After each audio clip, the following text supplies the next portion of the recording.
Alrighty, welcome to today's edition of Llama. I call these Llama Lives, Llama Drives, Llama Tables. Ray, what are we going to call this? Llama Sits. Llama Sits You with DCRainmaker here at. I'm still jet lagged, and I don't even know what day it is. Ray, where are we? We're at Interbike, but not Cross Vegas. We're at Cross Reno. Cross Reno, which is not Vegas, which is Cross Reno, just north of the city. And there's a pro women's race happening right behind us. So you'll see them race by, and there's action all around. So we're here sitting in the dark. We've found the best lighting we can. Thought we'd do a wrap up of Interbike this week, which has happened over the last 2 days. One last day tomorrow. Yep. I think it's going to be pretty quiet tomorrow. Yeah. So Ray, how have you found things?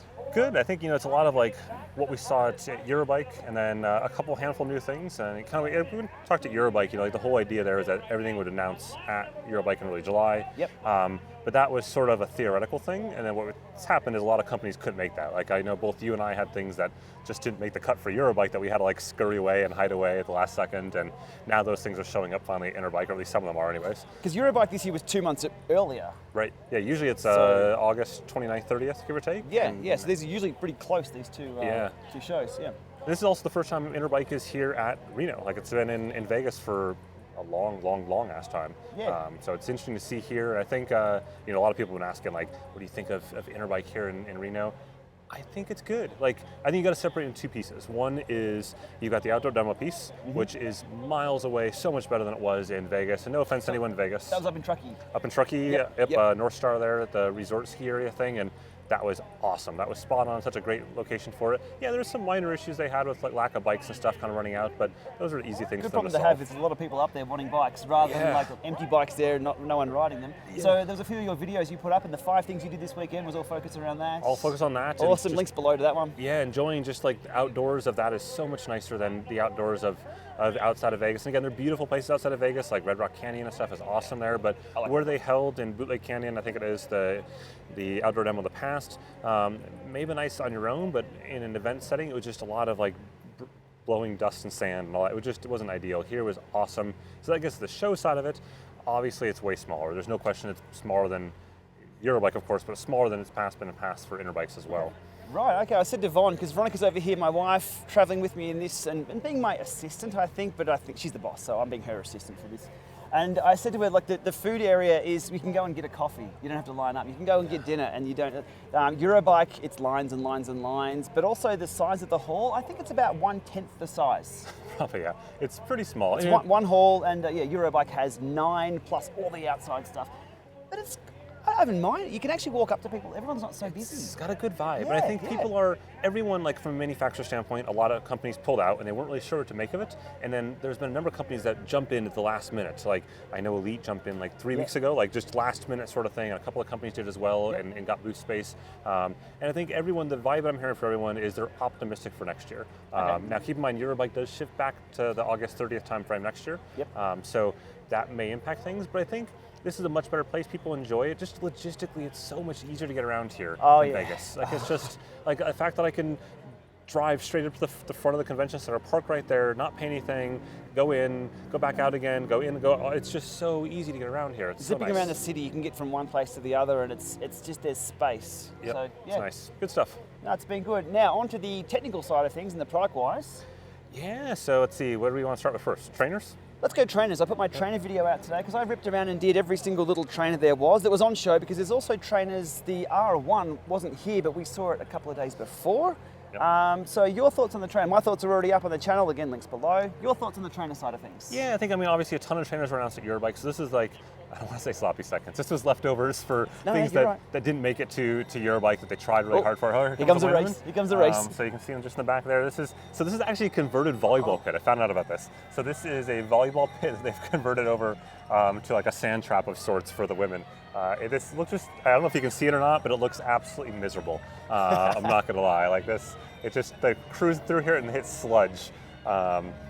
But anyways, as far as trainers go, so this are things that, definitely leftovers. And the Connect R1, I'm optimistic. I think that's something that, there's a lot of focus, a lot of attention on having a rocking, moving trainer or something. Everyone's going that way. Like you've seen the Cyclops, people playing with the rocker plates at home. We've seen the Cyclops thing, the thing, yep. that goes like this, and people are sniffing around. So this is the first direct drive that actually does move side to side. Yep, and I think it's interesting too to focus on what's most useful out of that whole scenario, which isn't necessarily the sprint thing, right? Like I talked about this a little bit.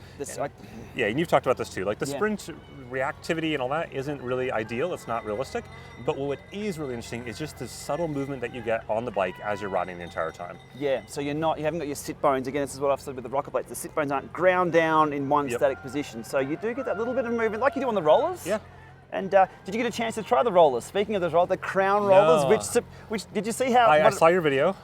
I decided I was not going to be the one that was going to be the footage who fell. Damn it. That was the other guy that I... Yeah.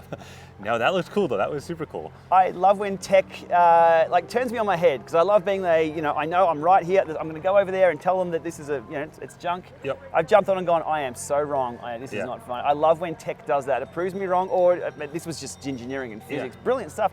Their Kickstarter is funded, but then funded plus. Now I keep checking that. It keeps going up and up. Somebody linked to my video over on Slow Twitch. So those guys are really happy. So I hope people who have ordered those have a good time with them. And if you have one, let us know that you'll ride as well. That was just, you've got to try them one day. No, I definitely, yeah, exactly. No cameras around. But it's cool because like that unit there had no smart tech in it, right? It was no smart tech. And it's kind of like the, what's it?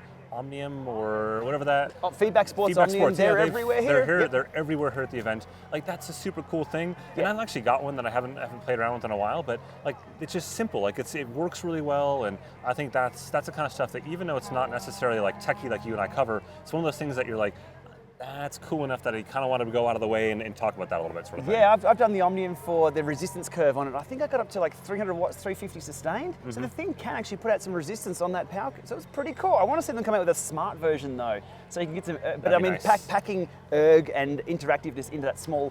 It's going to be heavy. It's going to be even if it's a smart version to be able to get credit on Zwift or something while you're riding, like just to be able to like have it pair to your app and be like, boom, done. That'd be kind of cool. Actually, good point. They've got to be doing something like that. Absolutely. Hopefully, we'll see something. Other trainers. So we had Elite list. Pretty much, we had Elite and Wahoo bring out their 2018 lineup, which we've already seen. Yep. I mean, solid products already. So they were ready for Eurobike. Technically, Elite did. Oh, there's a technicality here. There was. It was a strange one. We were confused. Yeah. The Diretto Plus, the Diretto 2018. We don't quite. Diretto V2. So technically. So it's confusing. So Elite has revamped, and we'll talk about someone else who did the same thing here. Elite has revamped their Diretto trainer from a price standpoint and from a branding standpoint. So what they did is they took their existing trainers that were made up until basically July-ish. They dropped the price on those to $799 or $749, something like that, and kind of clearanced them out. And they have this new version, which is the 2018 V2. There's no official name for it, but it does include a front riser block in the box. Because the Diretto is the highest trainer of the lot. The Neo used to be the highest. The Diretto rear axle is a little bit higher again, so you do need a front axle block unless you want to feel like you're going. Yeah. So they included. I mean, it costs you $5 on Amazon, right? But they included in the box, and they changed their accuracy spec from 3% to 2.5%, I think, or they changed it like by 0.5% or something very, very small. Again, more of a marketing thing, kind of similar to what Cyclops did with the Hammer 2. And the Magnus 2, M2, H2, Yep, same thing. Like they're the same trainers. They're just new boxes and new branding and all that stuff. Speaking of new branding, Flux S. Yeah. Are you across? I'm not. We've covered the Flux 2 because that was announced at Eurobike, and the Flux S appeared today. Yeah. Why the Flux S? So that's almost one where I don't. In my mind, it's definitely confusing as all crap, but I kind of get what they're doing. So they took the Flux one, they made a bunch of changes to it over the lifespan of that product, but in particular, a lot early on. Yep, a lot of good changes early on for that. A lot earlier on, a lot also this year, this past spring, internal changes and stuff that most consumers would ever notice, but they're kind of like checking off support list of how to reduce things that they may have down the road. So they're trying to say, hey, we've made a bunch of internal changes that you probably won't notice, but we did increase the height. They changed the leg of the trainer so that it can accommodate a long derailleur cage on the back. Yeah, but that's also, they did that on the Flux S and the Flux 2. What confuses me is number 2 and S almost look the same, especially if you're just glancing quick, you're like, it's this. That is where I think it all went downhill because it's so confusing and people aren't going to understand that. Price-wise, though, they did drop it substantially, down to $749 now, which is the cheapest of the direct drive trainers, I believe, at that point. And so that differentiates them quite a bit from, Elite is $899 for the Diretto V2 2018, whatever you want to call it. So I think it's a smart move on Taxis' part. I just think the marketing side of it is a little confusing. Yeah, absolutely. We'll see if we can clear that up with our reviews and our our coverage of those. But yeah, initially, I'm a bit confused. I think the core is coming. I think they all know the core is coming. Yeah. It is funny though. So behind the scenes tidbit for folks, one of the things that's clever about what they did is they forced us two fools to go ahead and redo reviews on these trainers. Because if you're searching for a trainer, if someone's searching for the Flux S trainer in Google or in YouTube or whatever it is, they're not going to find the Flux One. They're going to be like, oh, it's the wrong trainer, next review, next review, next review. So it kind of forces us to talk about the trainers because we have to have content out there that talks about that trainer and whether or not it's good or bad. Because people will ask about them, we want to have something to refer them to, yeah. And in some cases, it does make sense. Like the Hammer 2, that was 2 years ago now, right? And so they made a lot of changes along the way that it is definitely a different trainer than I reviewed 2 years ago. There was software-wise, software-wise, yeah, very absolutely. different. So that's fair. Outside, so we have Tax, we talked, Elite, we talked. Wahoo's covered. By the way, with Wahoo, the core firmware will be updated soon. So as soon as we both land home, I think we'll have a firmware to test. We'll be checking that out. I'll do a full Lama lab test on that, which I'm going to be looking forward to. Getting on the bike again. I haven't ridden a lot over here actually. But and just to update folks on what we're talking about, the core firmware, the over spiking thing on sprints. Yes. So basically, the core for both of us would over spike on a sprint. Between 50 and 150 watts or so for you, I think. So they shipped. Wahoo CEO said they fixed that Monday internally, and then they're going to send, like you said, send it to us, and we'll see. Hope it works out. Yep. And as the race comes through here again, you'll catch more of the action behind us. I think that is all the trainer companies, unless I've forgotten. Kinetic weren't here because we saw Kinetic a few days prior, so we've seen the R1. We've got our R1 videos up. Minora, the sneaky Minora trainer. Have you had a look at it, the coffee machine? I briefly looked at it and poked at it yesterday a little bit, and I've got their other one, the Kagura, which is their non-direct drive variant. Because the other one is called the Kagura as well. Yeah. Not too confusing though, there's a Kagura, I'm not sure what they're calling the other wheel-on one, but it's a Kagura something, the Kagura DD is the direct drive. That's okay, so the Kagura without the DD is the non-direct drive. Right, yep. So, yeah, it's interesting. Again, my initial impressions was, damn, that's ugly. They are changing the color, but it's more about the experience. And when I jumped on, that had a big flywheel. I'm a big fan of the big flywheel. I'm on the Le Mans Revolution, love that one. Yep. There's promise. And at $899, it's super promising. Yeah, and if their accuracy is anything like I'm seeing on the Kagura, which is the cheaper non-direct drive one, they've got some really interesting features in that too. On the non-direct drive one, like they've got the ability to go into a mode where you're using just the gravity on the roller, or to lock it in place. They can do electronic mode and non-electronic mode. They got all these cool stuff, and the accuracy's really good. Like I've been impressed with it. Absolutely. Now, on the accuracy thing, there's a few conversations this week within the industry about accuracy and standardization and bringing everyone into line. So good to see the conversation there happening around that. Ray and I do that all the time. You'll see it in all our videos. It's one of the metrics we can test. We do have a lot of power meters that we do know read correct or more correct, whether it's accurate. We try and make things accurate and remove ourselves from the picture. So the industry is acknowledging they do need to bring everything into line and make a watt a watt. Yeah. Good to see here. So, another one is Stack Zero is here as well. So they so they were here. I'm laughing because there's a great story behind that. We one-two'd them at Eurobike and told them, I started the conversation with Shane from Stack saying it is hideously ugly. I went to town on it. And then this was a one-on-one conversation. He was a bit taken aback. He's like, oh, that's a bit of, but I'm like, oh, look, I've got nothing. I'll tell you like it is. I want to make sure you guys build a beautiful product. Wasn't a beautiful product. It's still better now. Technologically very cool, by the way. Oh yeah, the technology behind it's awesome, but to look at it, oh wow. And then Ray walks out as well. He turns to Ray and says, completely randomly, by the way. I just happened to be walking by. We didn't even speak about the Stack trainer before this. Poses Ray the same question, bang, same answer. And he's just like, damn, 2 data points. So they did go and fix it a little bit. They've had a little bit of a refinement. They've cleaned some stuff up. So the Stack trainer, Stack Zero trainer, Stack Zero Power, whatever the newest one's called, basically uses magnets, so it's totally silent. How do they work? Magnets. The Insane Clown Posse haven't answered that question yet. Yeah, they sold your wheel goes around and around, so you have to have a alloy rim. You put it on. Nothing touches the trainer. Does not physically touch the wheel. Obviously the axle part, but not like the rest of the wheel. It's not like a normal wheel on trainer where your wheel goes around on the roller. It doesn't touch it, just uses magnets. The magnets go in and out, and then it's like a maglev train sort of thing. It's crazy. It's magic, and battery operated with 10 hours, and the ability to do, they said 2,000 watts. Yep, I can't test that, but. Neither can I. We'll try and get close. And also maximum gradient 7%, which is about the same for a standard wheel-on trainer. But given that This is it's new tech that we haven't really seen. So you've got a full review. Again, links below to Ray's coverage of that. Hopefully I'll get one of these newly shrouded units over in the Llama Lab, and we'll do a Llama Lab of that and some erg mode stuff. Yeah, I think there's some cool stuff there. I'd like to see them. I'd like to see them polish the exterior design, but technologically they're doing really cool stuff that I think is actually, like, my accuracy was spot on with what I had on it, and it just worked. And when they explained it way more than we can explain right now of how the accuracy is spot on, it's cool because there's virtually no calibration required because of the way they understand power and stuff. Like, it's going to be kind of like the Neo; it just works every single time. Excellent, excellent. It's good to see the maturity of these trainers and standards and things coming along a little bit. It's still a bit disjointed in regards to ANT Plus and FTMS and things like that. Things are moving along at a snail's pace, but the conversation is around, well, the accuracy and making sure things are all good for the consumer. So I do like seeing that. Yeah, no, it's good stuff. Cool, cool. So I think that's the trainers all covered. That's trainers. Other tech. Power meters. Yeah. So we had a couple. Well, what Team G3 are here launching? Okay. But that's technically they just launched here the sales of the unit. We've covered that. We've probably all seen that. What else do we have? We have the Pioneer one. Yeah. So tell us about the new Pioneer. Yeah. So Pioneer launched their new power meter. So Pioneer's been around the game a long time. I know people like to associate them with car audio stereos, and that's fair. But it was funny because someone commented this morning on Twitter like, it looks like Pioneer's stopped selling car stereos as power meters now. Shout outs to Hambini. Yep, Hambini, exactly. And yeah, that's true. But it's funny because mentally I used to think that all the time, but now I don't even think about that anymore because they've been in the game for 5 years. They're making power meters for 5 years, and really good power meters, by the way. So not like bad power meters. I mean, 2 World Pro teams use them. I believe Lotto Jumbo and someone else, but so they're legit units. And again, sponsorship of World Pro teams. I was about to pull Ray up. He's pulled himself on that. Thank you. I always got to caveat this. Sponsorship of World Pro teams means bumpkiss when it comes to power meters because they're a sponsor, right? They're paid to say that. So that said, usually these teams don't last 2 years on a unit if there's problems. And so these teams are out there for a couple years and the team, so it's good stuff.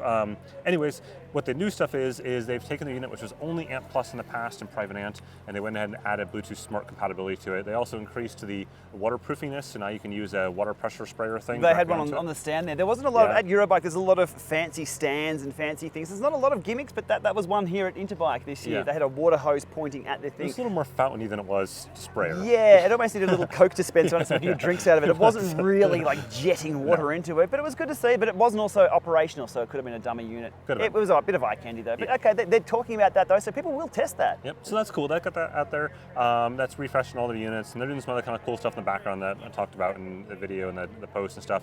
But the other thing they have is the new head unit as well. So they got the new head unit, but we're going to wait on that. We're going to talk first about the integration with Wahoo's head unit, and I'll explain why in a second.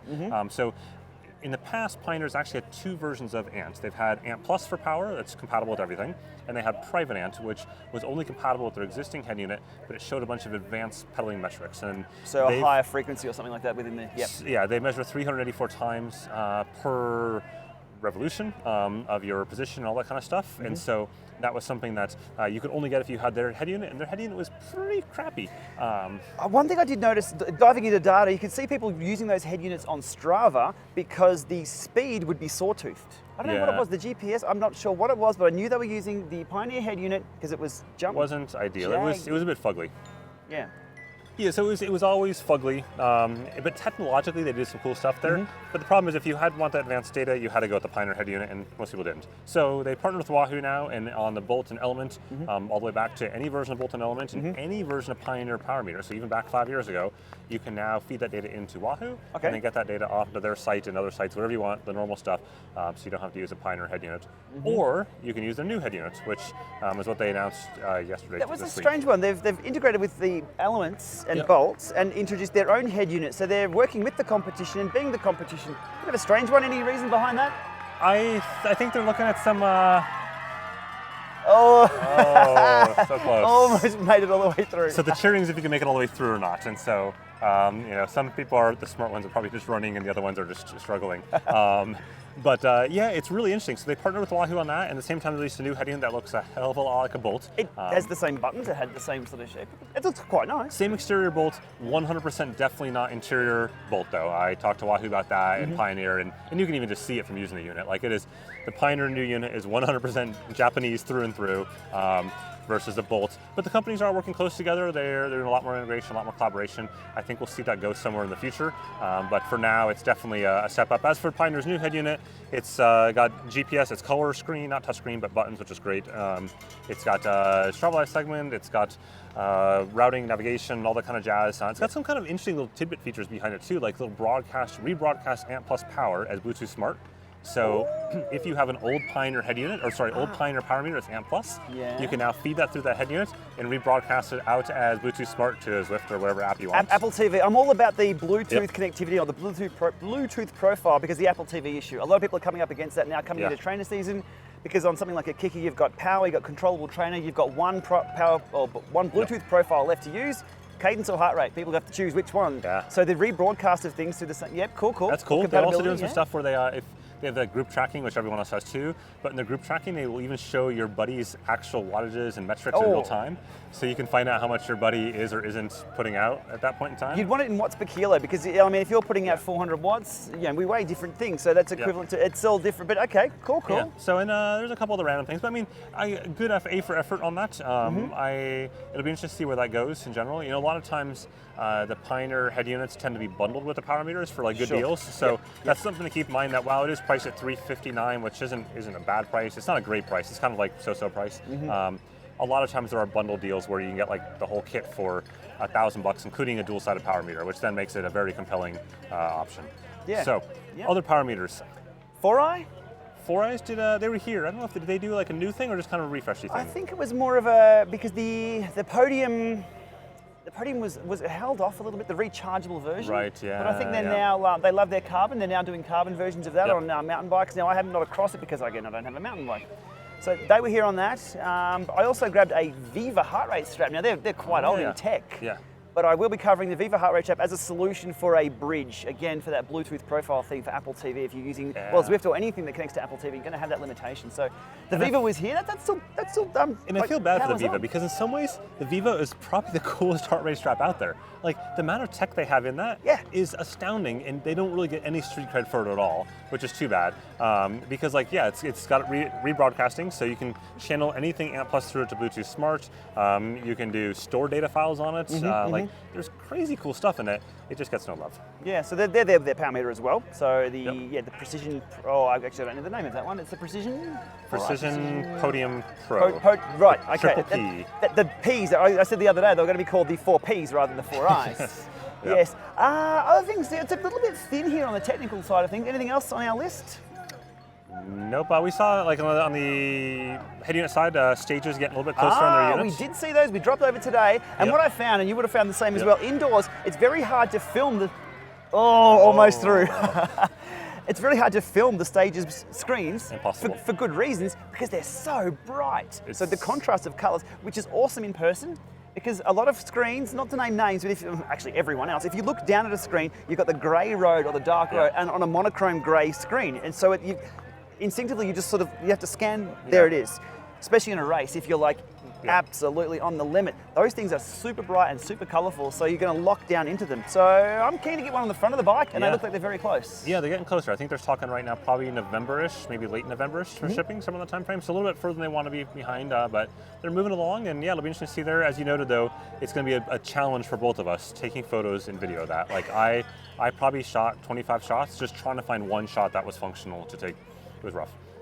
Yep, absolutely. Let's see, so we covered power meters, trainers, head units. What else we got? So okay, back to almost trainers, smart bikes. Then we saw stages with their spin bike. They've got the spin bike sorted.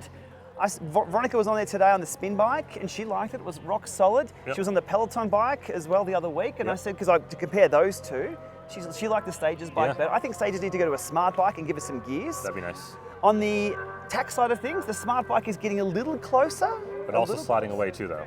So they're saying now end of November for shipment from Europe, which means that end of November shipping. They're originally hoping like September came October, November. End of November, that's from Europe shipping, and this is now currently late September. So I guess that will slide some more, and they still got to ship it 4 to 6 weeks across the ocean outside of Europe as well. Now this is just the hardware side of things. Again, I'm about and we were told like the Watt Bike Atom. I'm getting more and more nervous daily about this being another Watt Bike Atom for the indoor racing experience. Again, independent of the software, of course I always use Zwift, but no matter what you use, you want to attack an interval or an attack. These things need to respond really, really well. We don't know about the usability of these things just yet. So they're getting closer and closer to production and shipping. We need to make sure these are good things to ride. So I'm getting nervous. I will say it is a beautiful bike, though. Looks nice. It looks really nice. It's a nice Neo sort of. Looks nice. And to be fair, like, I think it's good that companies take the time and get it right? Like, because if we rewound a couple of years ago, you know, obviously Tacx had their troubles with the Flux originally, as you covered and stuff, and if they had done the same thing where they kind of rushed to meet October, September, and it wasn't quite ready, then we'd be beating them for not being ready. So I'd rather beat them for being late than harder to ship back a broken bike as well. You've got to get the bikes right, especially given the weight of those things and the shipping. So now it'd be good to see there. The Elite Fiori Pista was not here, but I think it was quarantined. I think you cannot get a crazy horse in, or mad cow disease or something. I think that was the problem. They're getting orders. I talked to the guys about that. We can't say the numbers, but they're doing better than I would have thought. They're 100% more orders than I'd put in at that price. They're a lot more percent orders than I would have put in. Because it does work. It works the erg mode works. I mean, we don't need the true responsiveness thing. But as we sat on it and just pedaled away, it was a trainer. That's the thing. Like they're kind of finding their market for that bike, as we kind of assumed, is a yacht, basically. It's a $100 million yacht that has space for a bike that looks beautiful, that has someone that's athletic on it. And technologically, it's a solid bike. Yeah. Like, technologically, it's bang on. So there's no like technological problems there. And it's nice to see if you're going to drop literally bank, like the whole bank on a bike. But this is a $14,000 bike, by the way, that we're talking about, indoor trainer bike. Crazy horse / bike. Yeah, I'm sure you can find a video up there somewhere on this. There we go. I think it's cool for companies to just go out of their comfort zone and try something else out and see what happens. It was one of these things like the crown rollers. I've walked up to the Fiori Pista and I've gone, no, it's a showpiece. What? It works. It was one of those, and I love those. I love companies, they bring out products like that. So, And to be fair, they've said that, you know, if it does take off, that they may look at making a more consumer-friendly version of that maybe still looks pretty, but maybe doesn't cost 14 grand. The Crazy Pony or something like that, just a little bit less than a horse. Yep, exactly. Okay, so we got trainers, power meters, head units, bikes, action cameras. Action cameras. Yeah, so what released today? Today. Because this video is being recorded the day before.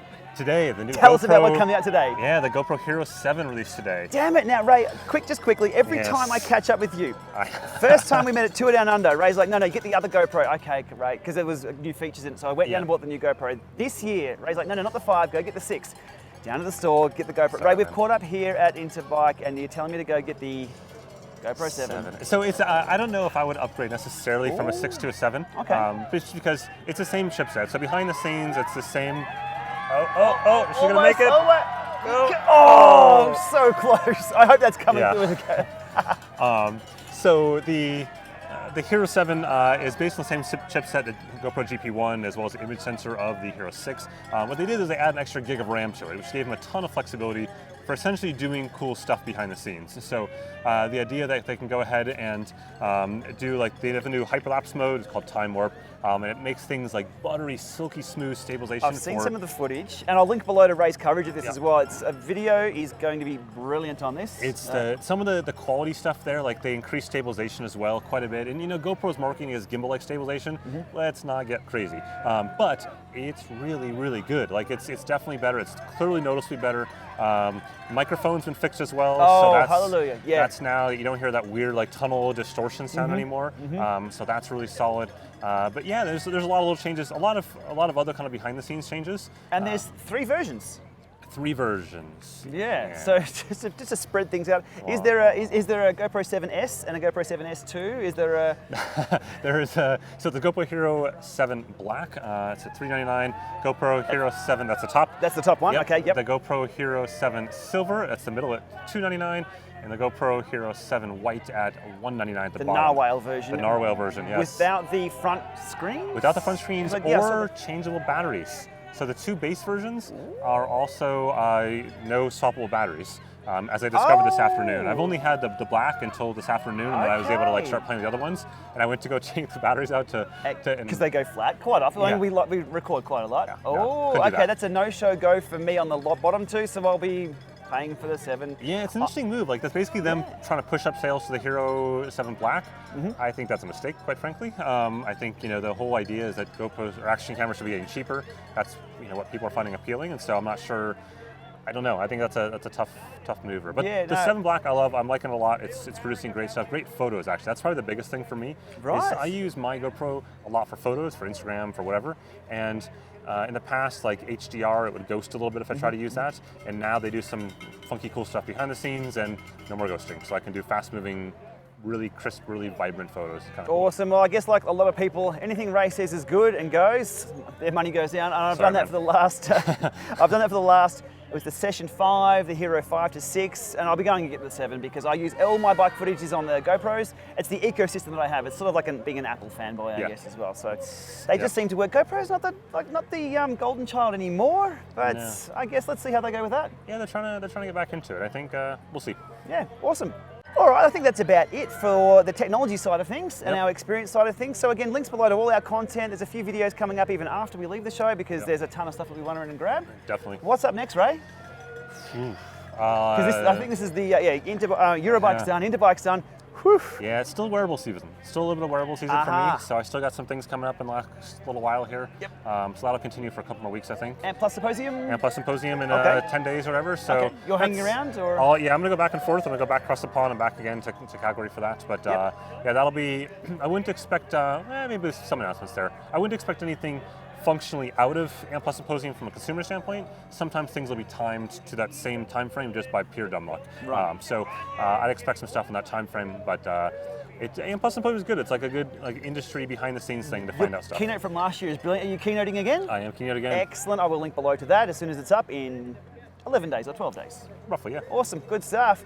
All right, Ray, thanks again. Good to see you. Thanks. Good to see you as well. And I'm looking forward to where we ever meet on the other side of the world again. Yeah. Tour Down Under? We'll see. I hope so. Still. There's a lot of new tech there. Let's do it. It's going to be good. All right, see you there. Headed around pitch point already. Crash is going down that first left turn. That'll be the first of many as all trying to get in here. Cody Kaiser making his way through first. As he hand up gloves. Tobin Nordblatt, Lance Payton right there as well. Troy Wells coming through top 4 as they go over the barrier. Speed too high. No